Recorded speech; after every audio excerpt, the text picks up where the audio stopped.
నమస్తే, welcome to spotlight. Pawan Kalyan ఈ పేరు వింటేనే ఆయన అభిమానుల్లో ఓ వైబ్రేషన్. జనసేన కార్యకర్తలు పవన్ను దేవుడిలా కొలుస్తారు. పవన్ పవర్ గురించి ప్రత్యేకంగా చెప్పనక్కర్లేదు. జనసేనాని వచ్చే సార్వత్రిక ఎన్నికల్లో అధికారమే లక్ష్యంగా సాగుతున్నారా అంటే అవుననే సమాధానమే వినిపిస్తోంది. తాజాగా జరిగిన పార్టీ వార్షికోత్సవ సభలో అధికార వైసీపీపై విరుచుకుపడ్డ పవన్ సంచలన కామెంట్స్ చేశారు. ఇప్పటంలో జనసేనాని చేసిన సౌండ్ అధికార పార్టీ గుండెల్లో రీసౌండ్ పుట్టించిందా? ఇంతకు జనసేనాని లెక్కేంటి? ముఖ్యమంత్రి పీఠానికి ఈసారి గట్టిగానే గురిపెట్టారా?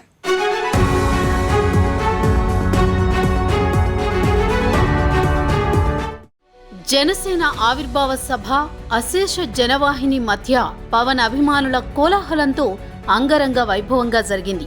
జై ఆంధ్ర, జై తెలంగాణ, జై భారత్ నినాదంతో తన ప్రసంగాన్ని ప్రారంభించారు పవన్.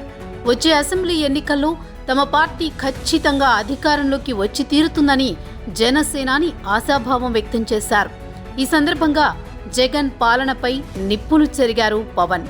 వైసీపీ ప్రభుత్వాన్ని గద్దెదించడమే తమ లక్ష్యమన్నారు. ప్రభుత్వ విధానాలను దుమ్మెత్తిపోసిన జనసేనాని వైసీపీ అధికారంలోకి వచ్చాక ఎవరూ సంతోషంగా లేరన్నారు. జగన్ పాలనే కూల్చివేతలతో మొదలైందన్నారు. ఇసుక విధానంతో లక్షలాది మంది కార్మికుల జీవితాల్లో చీకటి నింపారని నిప్పులు చెరిగారు. సీఎంలు మారినప్పుడు విధానాలు మారకూడదన్నారు. తాము అధికారంలోకి వస్తే ఏం చేస్తామన్నది కూడా పవన్ స్పష్టం చేశారు. అప్పుల్లేని రాష్ట్రంగా ఏపీని చేయాలన్నదే జనసేన లక్ష్యమని చెప్పారు. అందుకోసమే జనసేన షణ్ముఖ వ్యూహం అనుసరించనున్నట్లు వెల్లడించారు. అధికారంలోకి రాగానే బలమైన పారిశ్రామిక విధానం తీసుకొస్తామన్నారు. తిరుపతి, విశాఖ, విజయవాడలను హైటెక్ నగరాలుగా తీర్చిదిద్దడంతో పాటు అమరావతిని అభ్యుదయ రాజధానిగా రూపొందిస్తామని అన్నారు. ఉద్యోగుల సిపిఎస్ను రద్దు చేసి పాత పెన్షన్ విధానాన్ని తీసుకొస్తామని పవన్ కళ్యాణ్ హామీ ఇచ్చారు.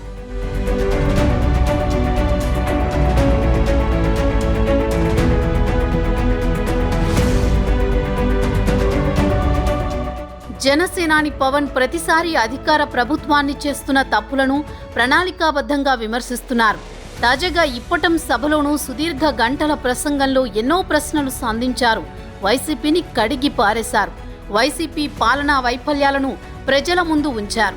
ఇసుక దోపిడీ నుంచి మొదలు పెడితే అప్పులు, తిప్పలు, అవినీతి, రోడ్ల అధ్వానం, మద్య నిషేధం పేరిట నకిలీ బ్రాండ్లు, ఉద్యోగాలు కల్పించకపోవడం, ఉద్యోగ సమస్యలు, నిరుద్యోగ వెతలు, ప్రకృతి వనరుల దోపిడీ వరకు వైసీపీ ప్రభుత్వాన్ని ప్రశ్నించారు.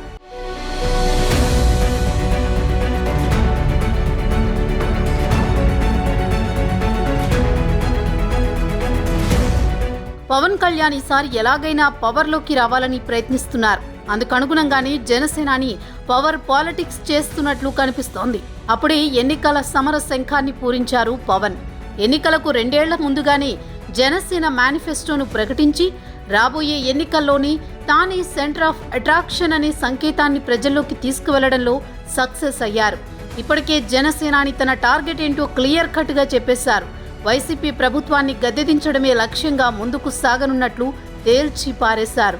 టీడీపీ హయాంలో పవన్ పార్టీ ఆవిర్భావ సభను ఎన్నికల ఏడాదిలో ఘనంగా నిర్వహించి తెలుగుదేశంపై తీవ్రంగా విరుచుకుపడ్డారు.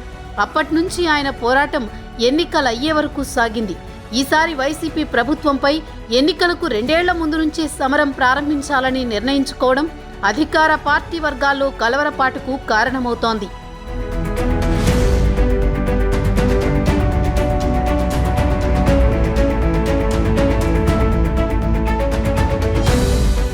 రాజకీయాల్లో ప్రత్యేక సిద్ధాంతాలతో ముందుకు సాగుతున్నారు పవన్. తన ప్రాణం ఉన్నంత వరకు జనసేన ఉంటుందని గతంలోనే తేల్చేశారు. ఈ నేపథ్యంలో పోటీ చేసిన తొలి ఎన్నికల్లో ఎదురుదెబ్బ తగిలినా ఒక్కవోని ధైర్యంతో ప్రజా పోరాటాలే లక్ష్యంగా సాగుతున్నారు. ఇప్పటికే ఏపీ సీఎం వైఎస్ జగన్కు పక్కలో బల్లెంలా తయారయ్యారు. ప్రభుత్వ వ్యతిరేక విధానాలపై తనదైన శైలిలో విరుచుకుపడుతున్నారు. వైసీపీ సర్కారు తీసుకునే ప్రజా వ్యతిరేక నిర్ణయాలను ఎండగడుతున్నారు. ఇంకోవైపు ప్రజా సమస్యలను లేవనెత్తుతూ ప్రభుత్వంపై నిప్పులు చెరుగుతున్నారు. ప్రభుత్వం పట్టించుకోని పక్షంలో పార్టీ తరపున స్వయంగా రంగంలోకి దిగుతున్నారు. అందుకు రోడ్ల శ్రమదానమే ఉదాహరణ. మత్స్యకారుల తరపున పోరాటం, విశాఖ ఉక్కు ప్రైవేటీకరణపై మిత్రపక్షమైన బీజేపీపైనే పోరాటం ఇలా చెప్పుకుంటూ పోతే చాలానే ఉన్నాయి. ప్రత్యర్థులు వ్యక్తిగత విమర్శలకు దిగుతున్నా పవన్ మాత్రం కేవలం ప్రజా సమస్యలపైనే స్పందిస్తూ జనక్షేత్రంలో తనదైన ముద్ర వేసుకుంటున్నారు. ప్రభుత్వంపై పోరాడుతూని పార్టీ విస్తరణకు పవన్ కళ్యాణ్ నడుం కట్టారు. ప్రజలు మార్పు కోరుకుంటున్న సందర్భంలో అధికారమే లక్ష్యంగా సాగుతున్నట్లు తెలుస్తోంది. ఇప్పటికే పార్టీలో పలు మార్పులు చేస్తున్నట్లు చెబుతున్నారు. పార్టీ కేడర్ విస్తరణ, నాయకులను తీసుకొచ్చేందుకు సిద్ధమైనట్లు తెలుస్తోంది. 2024 ఎన్నికలే లక్ష్యంగా పక్కాగా వ్యూహరచన చేస్తూ కేడర్కు దిశానిర్దేశం చేస్తున్నారు. పార్టీని ప్రజల్లోకి తీసుకువెళ్లి ఓట్లు అడగాలని చూస్తున్నట్లు పార్టీ వర్గాలు చెబుతున్నాయి.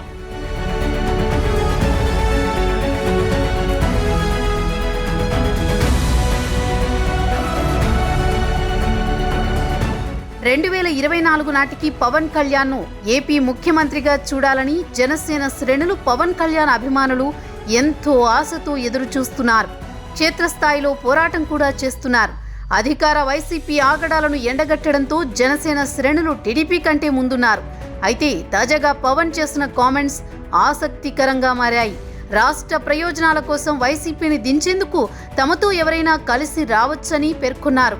పరోక్షంగా టీడీపీని ఉద్దేశించి ఆయన ఈ కామెంట్స్ చేశారని అనుకోవచ్చు. పవన్తో పొత్తు కోసం చంద్రబాబు కూడా ఎప్పటి నుంచో తహతహలాడుతున్న సంగతి రహస్యమేమీ కాదు. వన్ సైడ్ లవ్ కాదు, టూ సైడ్ లవ్ కోరుకుంటున్నట్లు తన కోరికను గతంలోనే బయటపెట్టారు బాబు. ఇప్పుడు ఆల్రెడీ బీజేపీతో లవ్లో ఉన్న జనసేన కూటమిలో టీడీపీ కూడా వచ్చి చేరితే సమీకరణాలు ఏ విధంగా మారిపోతాయన్న దానిపై సర్వత్రా ఉత్కంఠ నెలకొంది. ట్రయాంగిల్ లవ్ స్టోరీ వర్కౌట్ అవుతుందా కాదా అన్నది తేలాల్సి ఉంది. అయితే టీడీపీతో పొత్తు పెట్టుకోవాలంటే ముఖ్యమంత్రి అభ్యర్థిగా పవన్ను ప్రకటించాలని జనసేన శ్రేణులు డిమాండ్ చేస్తున్నాయి. బీజేపీ గతంలోనే పవన్ కళ్యాణ్ను కూటమి తరపున ముఖ్యమంత్రి అభ్యర్థిగా ప్రకటించేసింది. మరి అందుకు చంద్రబాబు కూడా ఒప్పుకుంటారా లేదా అన్నది త్వరలోనే తేలిపోతుంది. ఏది ఏమైనా పొత్తుల అంశంతో ఏపీ రాజకీయాలు మరోసారి ఆసక్తికరంగా మారిపోయాయి.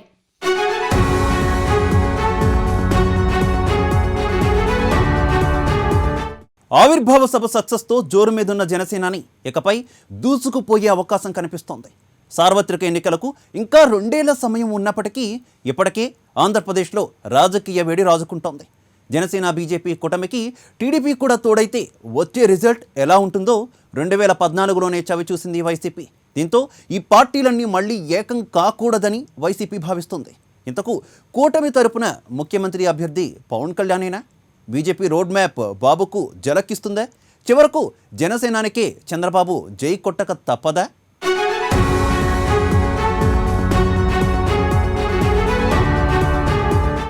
శత్రువుకు శత్రువు మిత్రుడు అన్న నానుడి రాజకీయాల్లో చాలా చక్కగా సరిపోతుంది. తమ కంటే చాలా బలంగా ఉన్న ప్రత్యర్థిని దెబ్బ కొట్టాలంటే జట్టు కట్టడం అనివార్యం. ఈ ఫార్ములాను రాజకీయ పార్టీలు అనేకసార్లు ఎన్నికల్లో ప్రయోగించి సక్సెస్ అయ్యాయి. అదే ఫార్ములా మరోసారి జనసేనాని ఏపీలో తెరపైకి తీసుకొస్తున్నారు. ఇది పాత ఫార్ములానే అయినప్పటికీ సక్సెస్ ఫార్ములా కావడంతో గతంలో దూరంగా జరిగిన పార్టీలన్నీ వైసీపీని గద్దెదించడానికి ఏకతాటిపైకి వచ్చేందుకు రెడీ అవుతున్నాయి. ప్రస్తుతం అధికారంలో ఉన్న వైసీపీపై వ్యతిరేకత వస్తోంది. దీనిని ముందుగానే గుర్తించిన ప్రభుత్వం వైసీపీ వ్యతిరేక ఓటును చీల్చే ప్రయత్నాలను ఒక్కొక్కటిగా చేస్తోంది. వైసీపీ ఓటు చీలడం ద్వారా మరోసారి అధికారంలోకి రావాలని ఎత్తుగడలు వేస్తోంది. ఇప్పటికే కొన్ని వర్గాలను వైసీపీ టార్గెట్ చేస్తోంది. ఈ విషయంపై లోతుగా అధ్యయనం చేసిన జనసేనాని తాజా సభ ద్వారా ప్రజలకు క్లియర్ కట్ సందేశాన్ని పంపించారు. వైసీపీ వ్యతిరేక ఓటు చీల్చడంలో తాము భాగస్వామ్యం కాదలుచుకోలేదని తేల్చి చెప్పారు. 2024లో ప్రజా ప్రభుత్వం ఏర్పాటు చేసేందుకు వైసీపీ వ్యతిరేక శక్తులు కలిసి రావాలని పవన్ కళ్యాణ్ పిలుపునిచ్చారు. మూర్ఖుడు నా ఉద్దేశంలో దుర్మార్గుడు అని అర్థం. అధికార మదంతో ఒళ్ళు బలిసి కొట్టుకుంటున్న వైసీపీ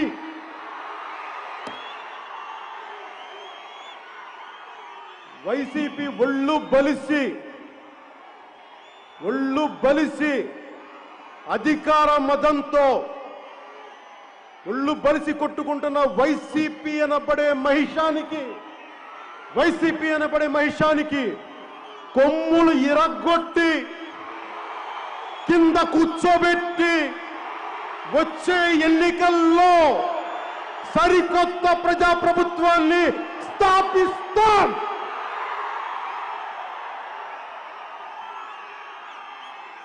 ఇదే ఈ జనసేన 9వ ఆవిర్భావ సభ యొక్క లక్ష్యం, ఉద్దేశం.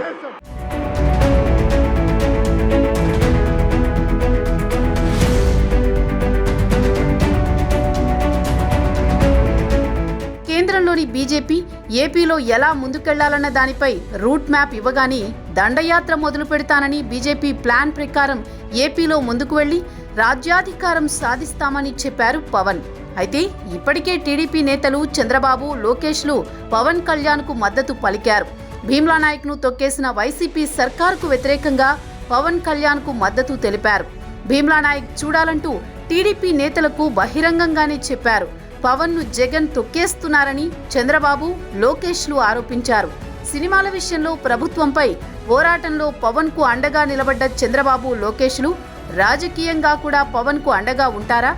జనసేనాని ముఖ్యమంత్రి పీఠంపై కూర్చోబెట్టేందుకు వారి వంతు సాయం అందిస్తారా అన్నది ప్రస్తుతం చర్చనీయాంశమవుతోంది. ఇంకోవైపు కూటమి సీఎం అభ్యర్థిగా పవన్ కళ్యాణ్ను ఎన్నుకోబోతున్నారని ఇప్పటికే కామెంట్స్ వినిపిస్తున్నాయి. చంద్రబాబు చాలాసార్లు సీఎంగా చేశారు. ఇప్పుడాయన 70 ఏళ్లు దాటాయి. వృద్ధాప్యం బాబుకు భారమవుతోంది. ఇక చంద్రబాబు వారసుడు లోకేష్కు సానుకూల అంశాలు కనిపించడం లేదు. బీజేపీ సోము వీర్రాజు ఇప్పటికే పవన్ కళ్యాణే మా ఉమ్మడి సీఎం అభ్యర్థి అని ప్రకటించారు. దీంతో ఈ ప్రతిపక్షాల కూటమి సీఎం అభ్యర్థి పవన్ కళ్యాణ్ అనడంలో ఎలాంటి సందేహం లేదు. అదే జరిగితే కూటమి పురుడు పోసుకుంటే వైసీపీ ఓటు చీలకుండా ఆ పార్టీకి ఓటమి ఖాయం. 2024లో పవన్ కళ్యాణ్ సీఎం కావడం ఖాయం.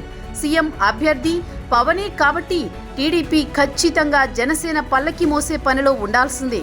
సో ఒత్తు కుదిరితే పవన్ పెద్దన్న అవుతాడని అర్థం చేసుకోవాలంటున్నారు విశ్లేషకులు.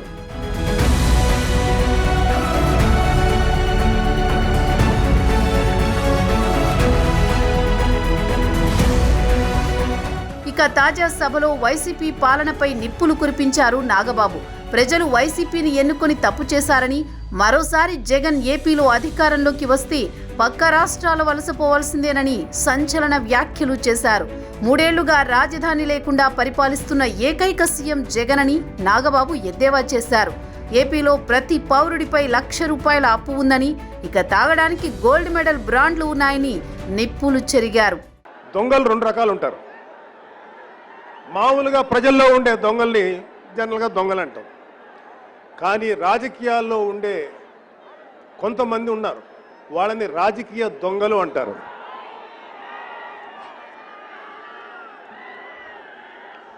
మామూలు దొంగ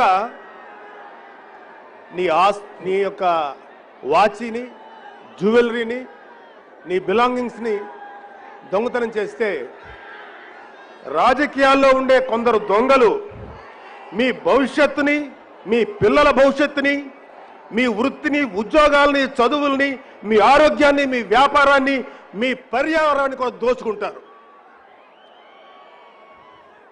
ఇంకో విషయం ఏంటంటే, మామూలు దొంగ ఎవరిని దోచుకోవాలి, ఎప్పుడు దోచుకోవాలని ఒక నిర్ణయం తీసుకొని తను ఎన్నుకుంటాడు. ఇక్కడ రాజకీయ దొంగల్ని, కొంతమంది రాజకీయ దొంగల్ని మనం ఎన్నుకుంటాం, బాగా దోచుకుంటారా బాబు అని.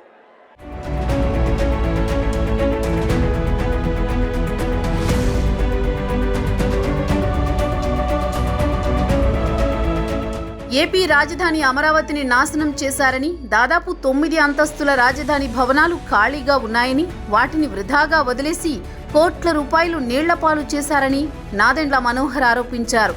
పవన్ను అధికారంలోకి తీసుకువచ్చేందుకు అందరూ కష్టపడాలని సూచించారు. జగన్ వలన ఒక్క పరిశ్రమ రావడం లేదని, పారిశ్రామికవేత్తలు పక్క రాష్ట్రాలకు వెళ్లిపోతున్నారని నాదెండ్ల అన్నారు. క్షేత్రస్థాయిలో దౌర్జన్యాలు, బెదిరింపులు ఏపీలో ఉన్నాయని ఆరోపించారు. ఇంటింటికి తిరిగి ముద్దులు పెట్టి ప్రతి ఒక్కరిని నమ్మించి మోసం చేయగలుగుతామనే నమ్మకం ఈ పాలకుల్లో వచ్చింది. ఈరోజు ఈ గ్రామంలో, ఇప్పటం గ్రామాల్లో మన రైతులు మనకి అండగా నిలబడ్డారు, ఆదర్శవంతంగా నిలబడ్డారు, ప్రజాస్వామ్య వాదులుగా నిలబడ్డారు వాళ్ళు. ఎందుకంటే ఇంటింటికి తిరిగి వైఎస్ఆర్సీపీ నాయకులు వాళ్ళని బెదిరించారు. జనసేన పార్టీ ఆవిర్భావ దినోత్సవానికి ఈ సభ కోసం ఈ స్థలం మాత్రం మీరు కేటాయించబాకండి. ఏం చేశారు? కనీసం ఒక రోడ్ వేశారా? అరే మూర్ఖులారా, జనసేన పార్టీ పుణ్యం అంటూ కనీసం మేము రోడ్ వేసాం. ఈ రోజున మన జన సైనికుల కోసం, మన దూర ప్రాంతాల నుంచి వస్తున్న మన జన సైనికుల కోసం ఇబ్బంది కలగకూడదని రైతుల సహకారంతో చాలా మంది రైతులు వచ్చి పాపం వాళ్ళ సొంత ట్రాక్టర్లు, టిప్పర్లు, జేసీబీలు మనకి అందించి ఈ సభలు ఏర్పాట్లు ప్రతి నిమిషం వాళ్ళు మనతో కలిసి పనిచేశారు. అది మనం నిలబడాలి, దానికోసం నిలబడాలి మన రాజకీయాల్లో. అంతేగాని జగన్మోహన్ రెడ్డిని చూసో వైఎస్ఆర్సీపీ నాయకులను చూసో భయపడే రోజులు ఈ రోజుల్లో లేవు.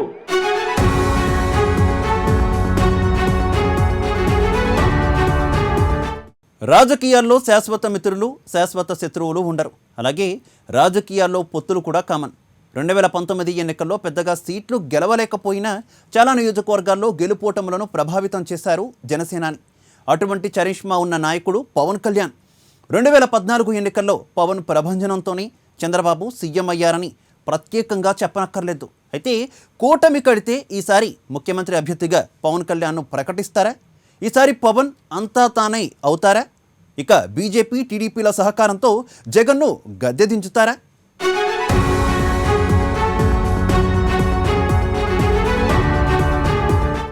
బీజేపీ పెద్దలు తనకు రోడ్ మ్యాప్ ఇస్తానన్నారని, అందుకోసం వెయిట్ చేస్తున్నానని చెప్పారు పవన్. కానీ బీజేపీ అధినాయకత్వం ఆలోచన ఎలా ఉందో తెలీదు. టీడీపీతో పొత్తుకు బీజేపీ ముందుకు వస్తుందా రాదా అన్నది కొంత సంశయమే. అయితే పవన్ను వదులుకోవడం ఇష్టం లేని బీజేపీ ఒక షరతుతో టీడీపీని కూటమిలోకి తీసుకునేందుకు అంగీకరిస్తుందన్న అంచనాలు ఢిల్లీ నుంచి వినిపిస్తున్నాయి. 2019 ఎన్నికల సందర్భంగా చంద్రబాబు బీజేపీ పెద్దలపై దుమ్మెత్తిపోశారు. బీజేపీకి వ్యతిరేకంగా ఆయన దేశవ్యాప్తంగా తిరిగి కూటమి ఏర్పాటుకు ప్రయత్నించారు. ఆ పరిణామాలను మోదీ, షాలు మర్చిపోలేదంటున్నారు. పవన్ కళ్యాణ్ను సీఎం అభ్యర్థిగా ప్రకటిస్తే టీడీపీతో జత కట్టడానికి తమకు అభ్యంతరం లేదని బీజేపీ చెప్పే అవకాశాలు ఎక్కువగా ఉన్నాయంటున్నారు విశ్లేషకులు. దీనికి చంద్రబాబు ఎటూ అంగీకరించరు. పవన్ కళ్యాణ్ కూడా తనపై పూర్తి విశ్వాసాన్ని ప్రకటించిన బీజేపీ అధినాయకత్వానికి దూరం జరిగే పరిస్థితి ఉండదు. అందుకే ఎన్నికలు సమీపించే తరుణంలో పవన్ను సీఎం అభ్యర్థిగా ప్రకటించాలని బీజేపీ షరతు విధించే అవకాశాలు పుష్కలంగా ఉన్నాయంటున్నారు విశ్లేషకులు.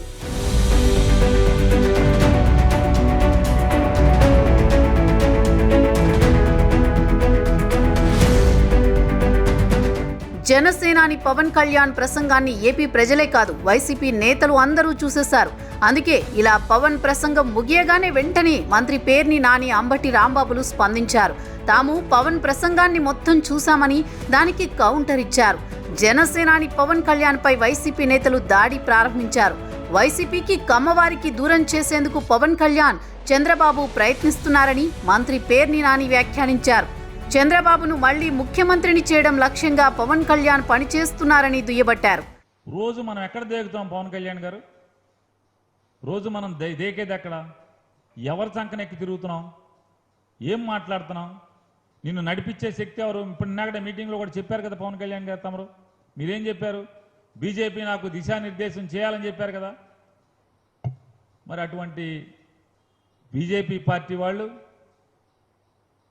ప్రజాస్వామ్యానికి దేవాలయమైనటువంటి పార్లమెంట్లో ఆంధ్రప్రదేశ్ రాష్ట్రాన్ని విభజిస్తూ ప్రత్యేక హోదా ఇవ్వాలని చెప్పని శాసనం చేసిన మాట మీరు బీజేపీ వాళ్ళకి గుర్తు చేయరా?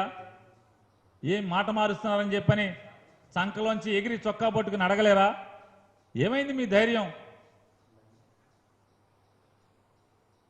ఈ ఇప్పటం పొలాల్లోనే నా ఈ మాటలని ఢిల్లీలో లేవా? ఢిల్లీలో ఉండవా? మా అమ్మాయికి ఇప్పటం ప్రజల పొలాల్లోనేనా ఈ మాటలన్నీ? ఆరంభ స్వరత్వాలు, ఉత్తర కుమాల ప్రగల్భాలని. ఇక చంద్రబాబు సీఎం చేసేందుకు పవన్ కళ్యాణ్ ఉబలాట పడుతున్నారని, ఇప్పటం సభలో బీజేపీ, టీడీపీని కలిపి వైసీపీని ఓడించాలని కుట్రలు చేస్తున్నారని వైసీపీ ఎమ్మెల్యే అంబటి రాంబాబు విమర్శించారు.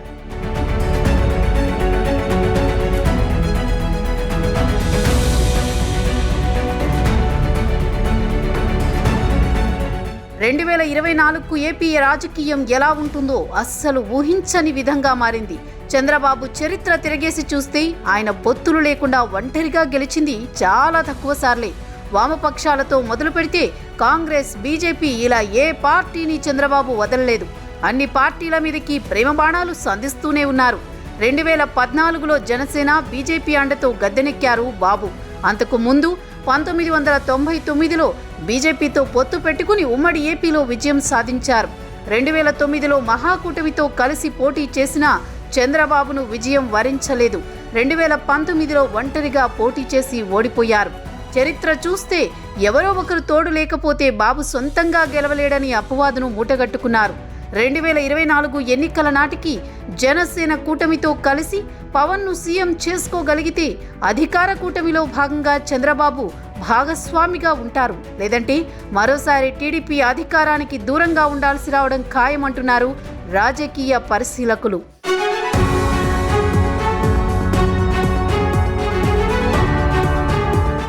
రాజకీయాల్లో ఏమైనా జరగచ్చు. 2024 ఎన్నికలకు ఇంకా చాలా సమయం ఉంది. ఆలోపు రాజకీయం అనేక రంగులు మారచ్చు. రాజకీయ పరమపద సోపాన పట్టంలో ప్రజలు ఎవరిని అందలమెక్కిస్తారో, ఎవరిని పక్కన పెట్టేస్తారో ముందుగానే చెప్పడం కష్టం. ట్రయాంగిల్ లవ్ స్టోరీ సక్సెస్ కావాలంటే కూటమిలో అందరూ పవన్ కళ్యాణే పెద్దన్నగా ఎన్నుకోవాల్సి ఉంటుంది. చంద్రబాబు కూడా జనసేనానికి జై కొట్టక తప్పదు. పొత్తుల విషయంలో బీజేపీ జనసేన పెట్టే కండిషన్స్కు టీడీపీ ఒప్పుకుంటుందా, లేదంటే ఒంటరిగానే బరిలోకి దిగుతుందా? విపక్షాలన్నీ చెల్లాచెదురైతే పరిస్థితి ఏంటి? అసలు ఏపీ పాలిటిక్స్ ఎలాంటి మలుపు తీసుకుంటాయి? ఈ విషయాలన్నింటికీ త్వరలోనే క్లారిటీ వచ్చే అవకాశం ఉంది. ఇది వాటి స్పాట్లైట్.